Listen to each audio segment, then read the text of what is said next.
السلام عليكم ورحمة الله وبركاته. ازيكم يا حبايبي، عاملين ايه؟ يا رب الجميع يكون بخير. جايلكم النهارده بمحطة مصر الاسكندرية. شايفين المنظر، شايفين الجمال، شايفين النظافة. انا هنا بقول رأيي عن محطة مصر الجديدة. ايوه، هي فعلا بقت جديدة من كل حاجة. بصوا، يعني بقت الدنيا نظيفة جدا، بقى شكل حضاري كده جميل. لأي حد سواء في اسكندرية أو بره محافظة اسكندرية أو أي سايح ينزل هنا في مصر ويطلع كده من محطة القطار، يطلع يلاقي المنظر الجميل ده.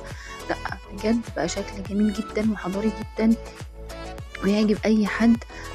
بصوا، الدنيا بقت سريعة، العربيات بتمشي بسرعة، ما بقاش فيه مثلا بياعين في كل حتة زي زمان.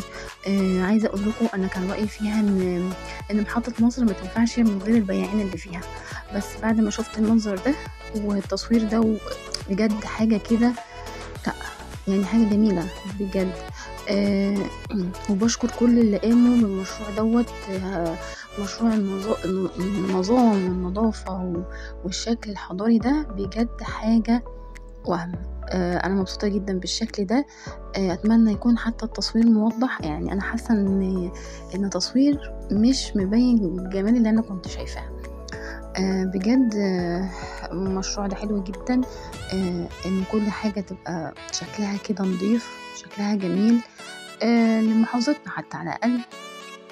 هنا دخلت سوق محطة مصر زي ما انتوا شايفين. ده بقى يعني رأيي فيه بقى حاجة مش قادرة اقول لكم. حاسة ان احنا بقينا من الدول المتقدمة جدا زي تركيا ودبي وامارات والحاجات دي. حاجة من النظافة. مقسمين السوق لأقسام، قسم مثلا الفواكه، قسم الخضروات، قسم الأسماك، قسم اللحوم، قسم العطارة، للنظافة. بصوا كل حاجة هتلاقوها في المول ده. انا للأسف ما قدرتش او ما لحقتش ان انا اصور غير الدور اللي تحت دوت، ما لحقتش اصور فوق. بس ان شاء الله اوعدكم بفيديو كامل متكامل عن سوق محطة مصر. وهنتكلم مع البياعين وهنتكلم معاهم في كل حاجة عن الإيجارات وكل حاجة. بس يعني ملاحظاتي عن المول طبعا نظافة في كل حتة، في صندوق قمامة زي ما انتوا شايفين كده، وفي عمال نظافة في كل حتة شغالين برضو زي ما انتوا شايفين اهوت.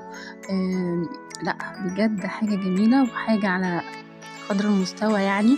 واكتر كمان فوق التخيلات. كل محل مستقل بذاته.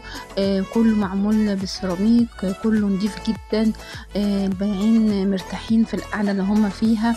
هنا بصوا الأمن اهوت، وهنا في الفواكه. كان نفسي ادخل واصور كل محل بجد لوحده، بس الوقت ما اسعفنيش. اتمنى يكون الفيديو عجبكم. ما تنسونيش اللايك والشير والاشتراك في القناه. السلام عليكم ورحمه الله وبركاته.